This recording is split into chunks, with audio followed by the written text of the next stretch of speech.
ज्योति मिर्जा ने एक बात आपको और कही थी कि मैं 2 बहनें, हम 2 बहनें हैं और हमारा कोई भाई नहीं है।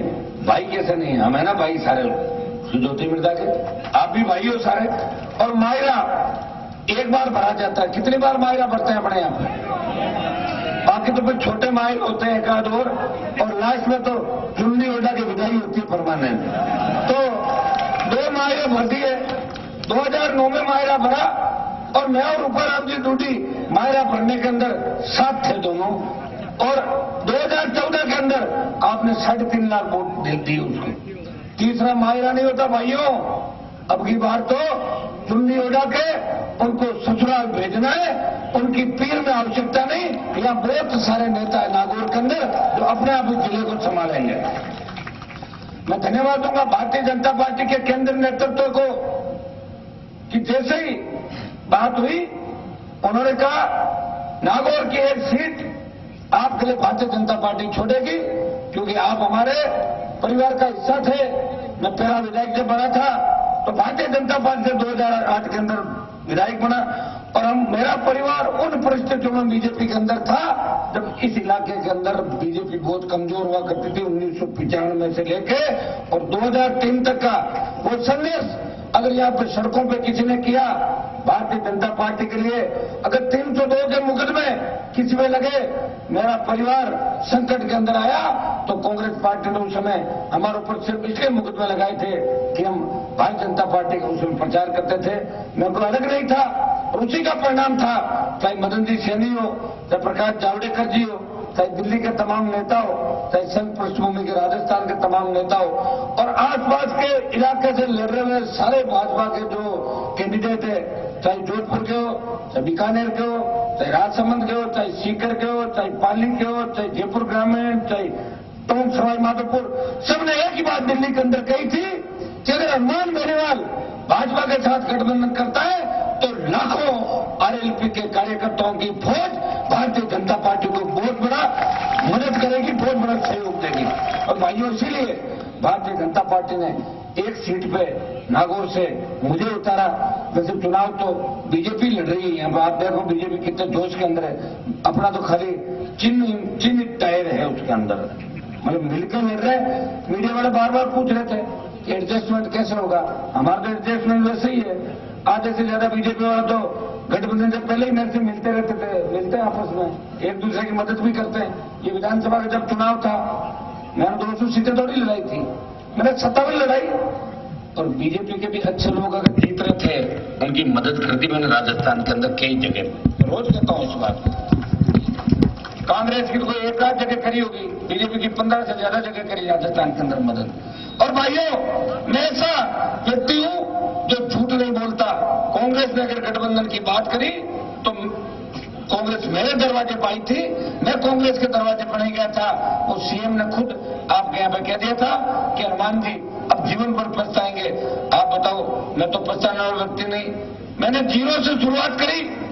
सबसे बड़ी प्रदेश की जो रैलियां थी, चाहे नागौर, बाड़मेर, बीकानेर, सीकर और जयपुर की रैली, वो हनुमान बेनीवाल की राजस्थान की सबसे बड़ी रैलियों के अंदर शुमार हुई। भाइयों देश के अंदर कर्ज माफी के आंदोलन को अगर किसी ने हवा दी तो खींवसर के विधायक ने नागौर की धरती से ऐसी हुंकार भरी कि सीधा मध्य प्रदेश के अंदर बहुत बड़ा आंदोलन हुआ कर्ज माफी का और किसानों ने सीने पे गोलियां खा के इस कर्ज माफी के आंदोलन को हवा दी।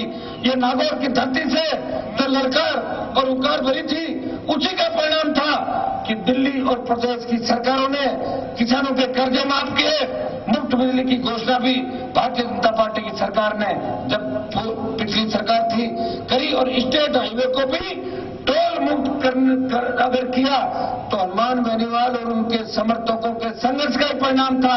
और बेरोजगारी भत्ते की बात अगर किसी ने उठाई राजस्थान की विधानसभा के अंदर पिछले 3 टेन्योर के अंदर सबसे ज्यादा अगर किसान के बेटों के रोजगार के लिए कोई लड़ा, संविदा कर्मियों को नियमित करने की बात अगर किसी ने करी, राजस्थान के अपराधियों के खिलाफ सड़क से लेकर विधानसभा तक अगर संघर्ष किसी ने किया तो खींवसर के विधायक ने हमेशा 36 कौम के लोगों के लिए विधानसभा से लेकर सड़क से लेकर विधानसभा तक संघर्ष किया। भाइयों सीकर के अंदर कल एक घटना हो गई, एक राजपूत समाज की बेटी को, दुल्हन को गाड़ी रोक के उठा के ले जाना, ऐसी घटनाओं की मैं निंदा करता हूं। प्रदेश के अंदर, प्रदेश में कानून का राज है, गुनहगार चाहे कोई भी हो। मैंने एसपी और डीजीपी से रात को ही बात कर ली थी, अगर गुनहगार नहीं पकड़े गए तो सीकर भी जाना पड़ा तो हनुमान बेनीवाल सीकर भी जाएगा चुनाव छोड़ के, और तमाम गुनहगारों को सलाखों के पीछे दिलाएगा। ये कानून का राज है राजस्थान के अंदर, ये कोई पाकिस्तान नहीं है। चाहे जिसको उठा लो और फौज चाहे जिसको बंधक बना ले, वहां तो राष्ट्रपति प्रधानमंत्री को भी फौज चलाती पाकिस्तान के अंदर। ऐसी तमाम घटनाओं की मैं निंदा करता हूं। मैं ऐसा व्यक्ति हूं जिसने प्रदेश के अंदर जब भी ऐसा मामला हुआ कि दो जातियां आमने सामने लड़ने के लिए आ गई, हनुमान बेनीवाल दीवार बन के उनके बीच खड़ा हो गया। चाहे मेरा राजनीतिक नुकसान हो गया होगा, लेकिन मैंने आम आदमियों को लड़ाने का काम राजस्थान की धरती पर नहीं किया, और उसी का परिणाम है कि दिल पे हाथ रख के पूछेंगे तो लोग एक ही बात कहेंगे, चाहे हनुमान जी को वोट नहीं देते होंगे, लेकिन आदमी सबसे अच्छे हैं। 24 घंटे उनके घर के दरवाजे आम आदमी के लिए खुले हुए। कोई व्यक्ति उनके पास जाता है, टेलीफोन उठा के अधिकारी को फोन करते हैं, कभी किसी की जाति नहीं पूछी कि आपकी जाति बताओ फिर फोन करूंगा। तो भाइयों, इससे बड़ा काम नहीं हो सकता। मुझे कोई एमपी का चुनाव लड़ने का शौक नहीं था, मेरी जो हैट्रिक आपने बढ़ाई, मैं धन्यवाद दूंगा खींवसर की जनता का। किस बार राजस्थान के अंदर एक ऐसा नेता हनुमान बेनीवाल जो किसान की पार्टी बना के लाया, नेता तो बहुत हुए किसानों के अंदर 52 से लेके अब तक, और कई लोग तो अपने बाप दादाओं के नाम की कमाई खा रहे, क्योंकि खुद ने तो कुछ किया नहीं। तो मेरे दादाजी ने ये किया, मेरे परदादाजी ने ये किया, लेकिन हनुमान बेनीवाल जीरो से उठा था। एक गांव की सरकारी स्कूल से पढ़ के वो यूनिवर्सिटी का अध्यक्ष बना, आरएलपी पार्टी लेकर आया और किसान हितों के लिए लड़ाई लड़ी, संघर्ष किया। मैं कांग्रेस की प्रत्याशी को पूछना चाहता हूं कि आपने जब सत्ता के अंदर थी, दिल्ली में एमपी थी और प्रदेश में कांग्रेस की सरकार थी, एम्स की डायरेक्टर थी, एम्स की डायरेक्टर चाहती तो 500-400 लोगों को एम्स में रोजगार लगा सकती थी, लेकिन कोई अगर बीमार फोन करना भी चला गया तो ज्योति मिर्जा ने उसके लिए एम्स में कभी टेलीफोन नहीं किया। अगर किया हो तो बता दें कि मैंने उस मरीज के लिए फोन किया था। और आपका भाई अगर दिल्ली पहुंच गया तो ये तो निश्चित है, मैं जब जाता हूं अपने आप ही काम जमा देता हूं। जयपुर गया तो जयपुर में जमा दिया। कहा तो जब मैं यूनिवर्सिटी के अंदर, सतीश जी हमारे नेता हुआ करते थे, उस जमाने में 70 लड़के नागौर के थे, और आज 3000 नागौर के बच्चे राजस्थान यूनिवर्सिटी के अंदर है, और 25,000 नागौर के लड़के कोचिंग कर रहे हैं जयपुर के अंदर।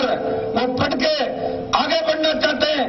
नागौर के अंदर अगर आपको किसी ने जगाया, लड़ना सिखाया, पहले तो हेड कांस्टेबल ज्ञापन लेने के लिए आता था, जब हनुमान बेनीवाल आपके बीच आया, ऐसा संघर्ष किया, जब मन हो जाए कि कलेक्टर एसपी को बुलाना है, एक सीटी बजाते ही कलेक्टर एसपी दौड़े दौड़ते सड़क पे आ जाता है। ये मैंने सिखाया आपको। मैं ये नहीं कहता कि आप कानून हाथ में लो, लेकिन कानून की आड़ के अंदर अगर कोई बदमाशी करेगा तो हनुमान बेनीवाल ऐसे भ्रष्ट अधिकारियों की खिलाफत भी करेगा।